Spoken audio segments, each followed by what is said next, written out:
नमस्कार, मैं कुसुम कर आप देख रहे हैं राजस्थान धड़का न्यूज। मदनगंज किशनगढ़ में निर्दलीय के रूप में फिर मैदान में उतरे सुरेश टांक। रैली में उमड़ा जनसैलाब। टांक उत्साह से बोले, शहर की प्रगति के लिए निर्णायक होगा यह चुनाव, जनता से मांगा आशीर्वाद। निर्दलीय विधायक सुरेश टांक ने निर्दलीय प्रत्याशी के रूप में नामांकन दाखिल किया। विधायक सुरेश टांक के समर्थन में नामांकन रैली में उमड़ा अपार जनसैलाब। हजारों की संख्या में रविंद्र रंगमंच मैदान पर एकत्रित हुए। विधायक सुरेश टांक के समर्थक व प्रशंसक रैली में हुए शामिल। रविंद्र रंगमंच से शुरू हुई नामांकन रैली पहुंची उपखंड अधिकारी कार्यालय। शुभ मुहूर्त में निर्वाचन अधिकारी राम सिंह गुर्जर को निर्दलीय प्रत्याशी सुरेश टांक ने नामांकन पत्र सौंपा। सुरेश टांक ने हजारों की संख्या में पहुंचे समर्थकों, प्रशंसकों, आमजन को किया संबोधित। निर्दलीय प्रत्याशी विधायक टांक ने कहा कि इस बार का चुनाव शहर की प्रगति के लिए होगा। निर्णायक क्षेत्र की बेहतरी के लिए जनता लड़ रही है चुनाव। टांक ने कहा कि 5 सालों में शहर की तरक्की के लिए नहीं छोड़ी कोई कमी, हमेशा रहा आपकी सेवा में हाजिर। विधायक टांक ने कहा, आगे भी आप सबके साथ विधानसभा क्षेत्र के उज्जवल भविष्य का मिलकर करेंगे नवनिर्माण। नामांकन रैली में जगह जगह शहर वासियों ने जेसीबी से पुष्प वर्षा कर विधायक टांक का स्वागत, अभिनंदन किया। ब्यूरो रिपोर्ट, हुकम सिंह राठौड़। सर, पहली बार जब 18 में चुनाव लड़ा था, जब मेरी गांव के साथ पहचान नहीं थी और मैंने 5 सालों में मेरे गांव के लोगों के साथ आत्मीय संबंध बनाए हैं और उनका दिल जीता है काम करके। उसी का नतीजा है आज कि गांव के लोग और शहर के लोग मिलकर एक हुजूम और इतना बड़ा रेला, एक महान बड़ा रेला, जो मेरे विश्वास और मेरी ऊर्जा को और ज़्यादा बढ़ा रहा है। और मुझे ऐसा लग रहा है कि ये किशनगढ़ का जो चुनाव है वो चुनाव तय हो गया है। कोई ज़्यादा परेशान होने की ज़रूरत नहीं किसी को भी। इस जनता ने निर्णय कर लिया है और जनता इस लोकतंत्र में जनता भगवान है और इनका निर्णय सर्वोपरि है, चाहे वो किसी राजनीतिक दल से टिकट लाए या कहीं से लाए। आप सबसे बड़ी बात यह है कि राजनीतिक दल अगर टिकट लाए हैं तो वोट तो जनता को ही करना है। तो वोट जनता, क्योंकि मेरा टिकट मेरी जनता ने दिया है मुझे, तो पहले जनता अपने टिकट को वोट करेगी, उसके बाद बचेगा तो उनको वोट कर देगी। अब मेरे को लगता नहीं आगे कुछ बचेगा। और सबसे बड़ी बात, मैं 5 साल इंडिपेंडेंट विधायक रहा और एक क्वेश्चन मार्क था मेरे पे कि इंडिपेंडेंट विधायक क्या कर लेगा। आप फर्क मैंने ये कर दिया कि सत्ता के साथ रहने वाले विधायकों ने क्या कर दिया। सवाल जनता पूछती है और जनता जब वो प्रचार में जाएंगे तो उनसे जरूर पूछेगी। एक व्यक्ति 2 साल विधायक रहा, 2 कार्यकाल विधायक के रहे, 1 कार्यकाल सांसद का रहा और अब फिर वो विधायक का चुनाव लड़ने आए। इसके पीछे मंशा क्या है? आपका रिवर्सन क्यों है? आप नीचे क्यों जा रहे हैं? आपका क्या लालच है कि आपको विधानसभा का टिकट लेना पड़ा? और दूसरी बात, एक व्यक्ति जिसने 5 साल भारतीय जनता पार्टी ने टिकट भी दिया है उनको, और टिकट के देने के बाद उन्होंने अपनी निष्ठा को बदल दिया है। तो मेरी जनता समझ गई है कि ये हमारा विधायक कल भी सरकार में था और कल भी सरकार में रहेगा, इसलिए कोई डर नहीं इनको।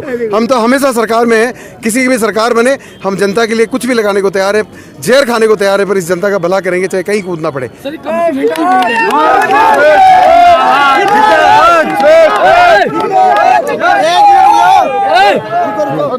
आपने जो कमिटमेंट पूरे किए उसी की भीड़ है फिर। एग्जैक्टली, बहुत कमिटमेंट थे और अदर देन कमिटमेंट भी मैंने इतने बड़े बड़े काम किए कि जनता अचंभित है, जनता आश्चर्यचकित है कि क्या विधायक ऐसा काम कर सकता है। कि एक सवालिया निशान लग गया और जनता, आप समझिए कि विधायक के पास तो बहुत कुछ होता है। अब उनको पता लगा, पहले विधायकों से ज़्यादा अपेक्षा नहीं की जाती थी और विधायकों से मिलने में जनता को बहुत तकलीफ होती थी। यहाँ सीधी अप्रोच है, चाहे मेरा युवा आए, चाहे मेरा बच्चा आए, चाहे मेरी महिला आए, चाहे मेरी बहन आए, चाहे बुजुर्ग आए, किसी भी 36 कौम के व्यक्ति मेरे पास आते हैं और काम लेके जाते हैं, मुस्कुरा के जाते हैं। मैं कभी भी किसी के साथ भेदभाव नहीं करता हूँ, सबको साथ लेके काम किया। शहर और गाँव का दोनों का विकास साथ साथ किया है। आपने शहर में तो देखा ही होगा, गाँव में तो चलो विधायक क्या पता क्या क्या करते मेरे को नहीं मालूम, पर शहर में तो विधायकों ने मैंने देखा कुछ नहीं किया। पहली बार मेरी जनता ने देखा और महसूस किया और उनमें हमारे जो युवा है उनमें ये जोश है इस बात का कि किशनगढ़ में भी बहुत कुछ बाकी है और इस व्यक्ति के हाथों में किशनगढ़ सुरक्षित है। ये चुनाव निर्णायक चुनाव है किशनगढ़ के लिए। मैं आपके चैनल के माध्यम से जनता को ये बताना चाहता हूँ कि इस चुनाव में अपने मन की सुन के वोट देना, ये दूसरों के मन की बात सुनकर वोट मत देना। दूसरों के मन की बात में अपना स्वार्थ है और आपके मन की बात में आपका और आपकी विधानसभा का स्वार्थ है, इसलिए आप अपने मन की सुनना। अगर मैंने काम किया है, अगर मैंने काम करके आपका दिल जीता है, अगर मैंने बात करके आपका दिल जीता है, आपसी संबंध रख के दिल जीता है, तो मुझे वोट करना बिल्कुल खुली छूट है। मैं ये चाहता हूँ कि 2003, 2008, 2013, 2019 और 2023 में टिकट लाने वालों को घर घर के दरवाजे बजाने पड़ रहे हैं, तो इससे बड़ी विडंबना नहीं होगी।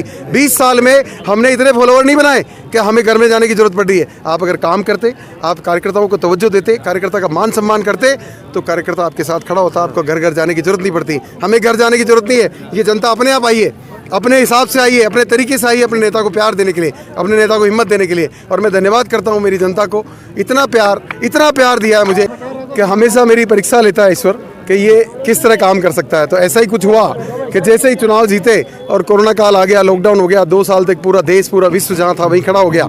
लेकिन हमने उस चैलेंज को बहुत आसान लिया और 18-18 घंटे, 20-20 घंटे काम करके हमने जनता को दिखा दिया समय मायना नहीं रखता है, आपकी इच्छा शक्ति कितनी है वो मायना रखती है कि जनता को आप परिवार मानते हो या नहीं मानते हो। आप परिवार मानते हो तो निष्ठा के साथ काम करिए, परिवार नहीं मानते हो तो फिर जैसी स्थितियां थी वो है। आपको पता है क्या क्या मिला शहर को, क्या क्या हमने परिवर्तन किए शहर को। आज का युवा चाह रहा है कि हमारा शहर भी जयपुर जैसा हो, अजमेर जैसा हो। हमारे में क्या कमी है जब हम यहाँ पे दो बहुत बड़े, विश्व की सबसे बड़ी मार्बल मंडी है, 2 टेक्सटाइल पार्क है, उसके बाद अगर यहाँ डेवलपमेंट के नाम पे कोई चीज़ नहीं है तो ये तकलीफ वाली बात है। रेलवे स्टेशन तोड़ दिया गया, रेलवे स्टेशन से शहरों को 2 भागों में बांट दिया। एक प्रयास भी कर लेते तो मुझे अच्छा लगता।